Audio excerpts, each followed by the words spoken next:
It's time for another Out of Bounds Rewind with Bo Bounds on ESPN 105.9 The Zone.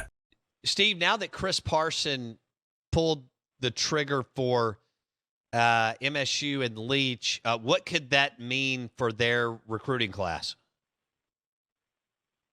Well, it could mean a lot because he is not only a very talented player, he's a very high-profile player and a player that has a lot of connections, really around the recruiting footprint. He's got some friends that are also considering Mississippi State, so it could be a real drawing card for the class. But the main thing is expect some leadership with the recruiting efforts. He's the guy that's going to help put this class together, and he's already kind of forged some relationships with some guys that are on the Bulldog recruiting radar. So it's huge to get a player of his caliber, but also, too, a guy with his type of connections.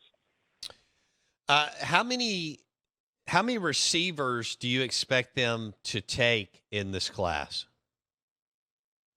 I think it'll be 4 to 5. I talked to Spurrier about that really at the beginning of the year, and he says every year he kind of approaches this expecting to take 4, and he says, now with the transfer portal being a thing, you can't look at it and say, well, losing 2 to graduation, because you expect to lose, a few players every year to the portal. And he says you can't recalibrate late in the process. You've got to build relationships just in case you have another need late in the deal. So I suspect it'll be 4 or 5, just kind of dependent on how much attrition you have due to the NCAA portal.